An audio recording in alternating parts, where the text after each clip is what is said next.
Росія привчила світ до того, що українського мистецького авангарду не існує, і це дозволяє росіянцям фактично приховувати потужний вплив України на світове мистецтво.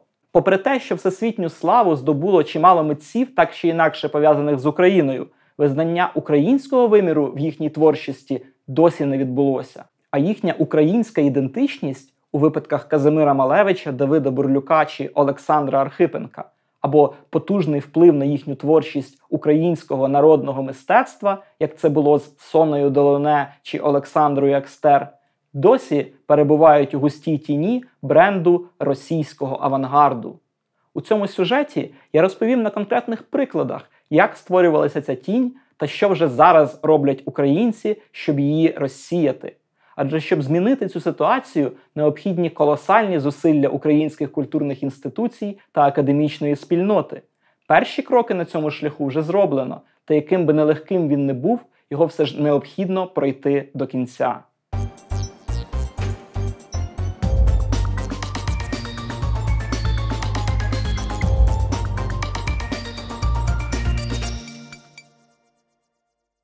Я Богдан Олег Горобчук, і ви дивитеся канал Культуртригер. Тут ми говоримо про довколакультурні феномени, в яких варто розбиратися сучасним українцям. Якщо ви щойно натрапили на нас, то підпишіться, щоб не загубити.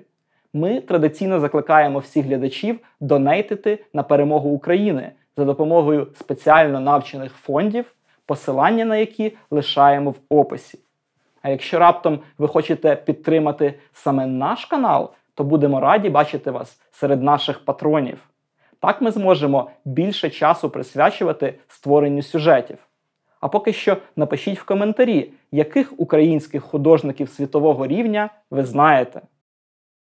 У 2017 році в Нью-Йоркському Museum of Modern Art пройшла виставка «Революційний імпульс. Піднесення російського авангарду». Попри однозначно національно забавлену назву, на виставці було представлено роботи щонайменше 10 художників, які мали складні ідентичності, але належать принаймні частково до українського авангарду. Серед присвоєних росіянцями діячів такі відомі у всьому світі митці, як Казимир Малевич, Володимир Татлін, Олександра Екстер, Давид Бурлюк і навіть Олександр Довженко. До цієї виставки, спонсорованої російським меценатом та організованої найповажнішою інституцією, що пропагує сучасне мистецтво у США, у фахівців одразу ж виникло багато питань. З одного боку, випливли численні помилки у підписах до робіт, а з іншого, сама назва виставки вказувала на підігравання російській владі, що взялася за ототожнення вже розкрученого бренду «Російський авангард» з «Російською революцією». І це попри те, що авангард як мистецьке явище на території Російської імперії сформувався з 1907 до 1914 року і в цей час був тісно пов'язаний з Україною.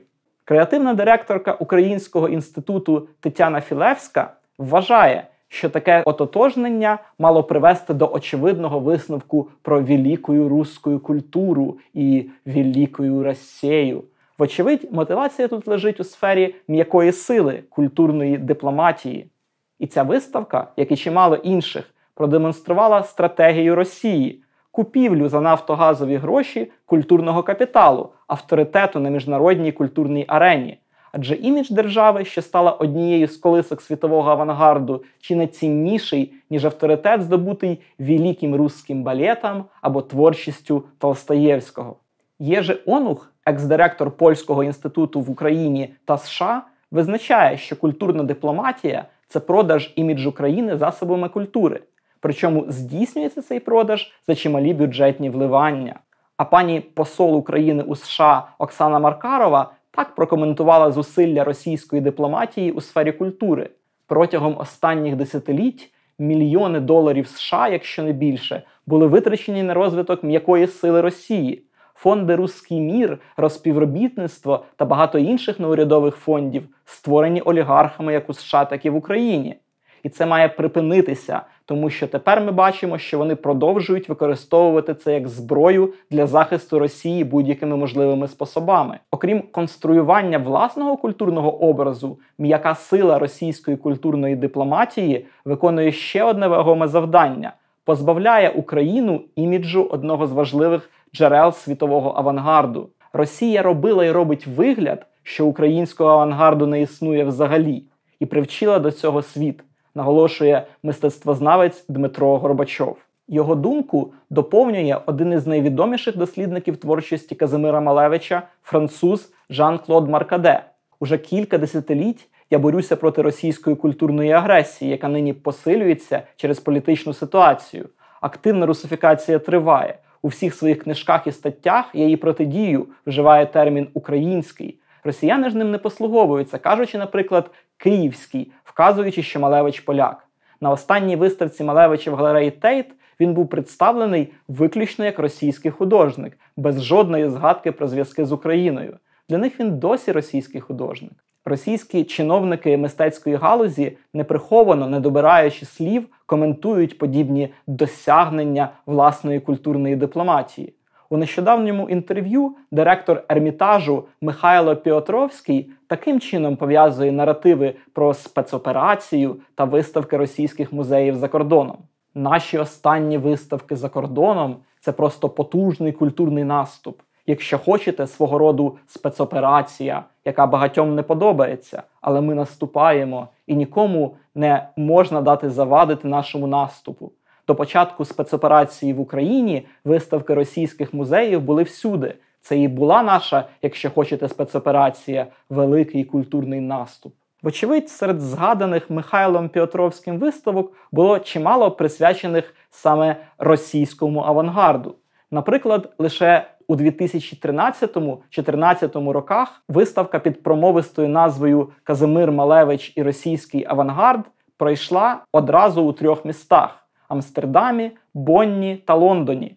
При цьому український аспект творчості Малевича традиційно ігнорували. Так, за словами славіста Фелікса Філіпа Інгольда, є дещо, що об'єднує художній музей Базелю у Швейцарії з його невеликим, але вартим уваги зібранням робіт Малевича, і виставковий зал у Бонні в Німеччині з масштабною виставкою робіт того ж Малевича.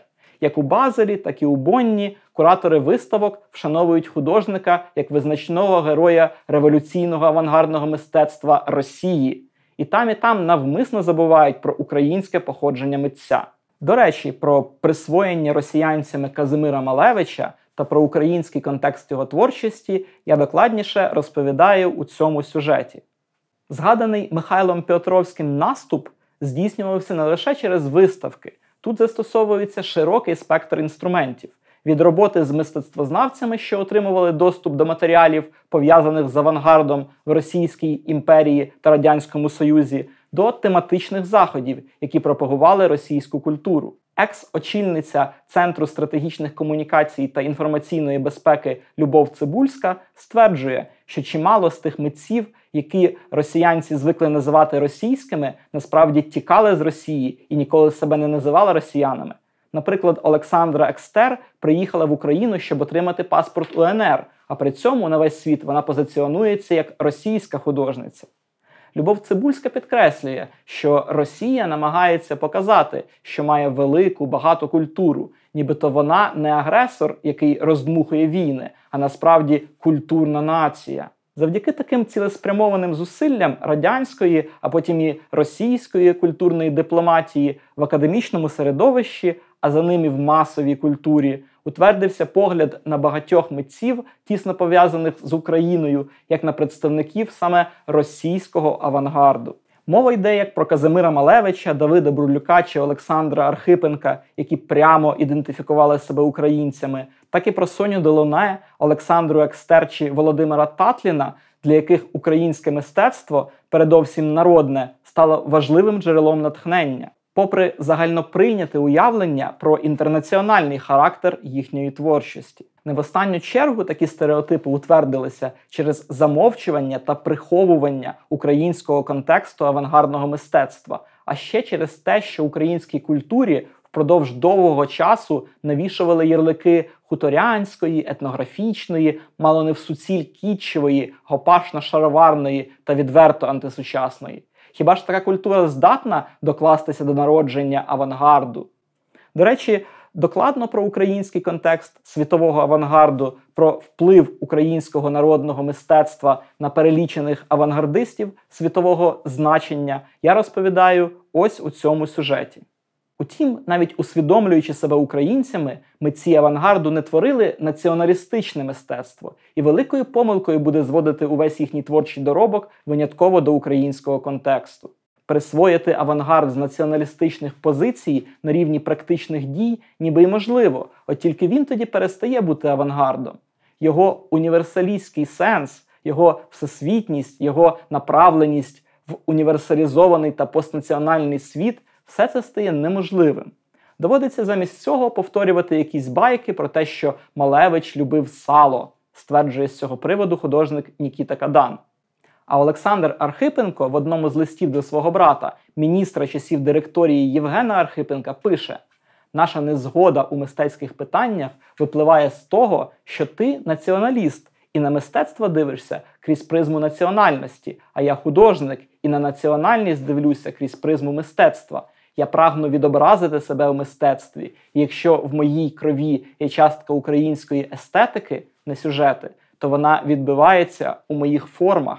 З українською творчістю я знайомий і дуже її люблю. Потрібен стиль, а він був у давніх українців». Чи значить це, що будь-які спроби повернути Казимира Малевича або Олександру Екстер в український контекст неодмінно наражатимуться на звинувачення в українському націоналізмі та відкидатимуться академічною спільнотою, а далі й широкою публікою? Насправді тут усе залежить від методів, якими ми будемо доносити меседжі про такий контекст. Генеральний директор Українського інституту Володимир Шейко розповідає, що ця установа вже активно працює над переатрибуцією привласнених Росією митців, чиї роботи є в колекціях провідних музеїв світу. Володимир Шейко при цьому зауважує, що переатрибуція художників, письменників або інших діячів культури – це дуже довга справа, адже світова академічна спільнота довгий час досліджувала конкретні постаті і їхній творчий спадок в контексті певних національних маркерів, і їхню зміну або навіть доповнення необхідно ретельно та аргументовано доводити. Для того, щоб відкрити світові український вимір авангардного мистецтва, потрібно багато часу, коштів та організаційних зусиль. Повномасштабне вторгнення Росії до України може дати імпульс цьому процесові. До того ж, хвиля підтримки відчиняє двері перед українською культурою в усьому світі. У тому ж Museum of Modern Art нині відбувається виставка In Solidarity, що презентує творчість митців, які народилися на території сучасної України, зокрема Архипенка, Делоне, Малевича та Єрмілова. І нехай в описах до неї немає акценту на приналежності цих митців саме до українського авангарду, однак це вже можна вважати прикладом їх винесення за межі смислового поля російського авангарду. Шлях їх переатрибуції буде нелегким, але все ж він не є нездоланним.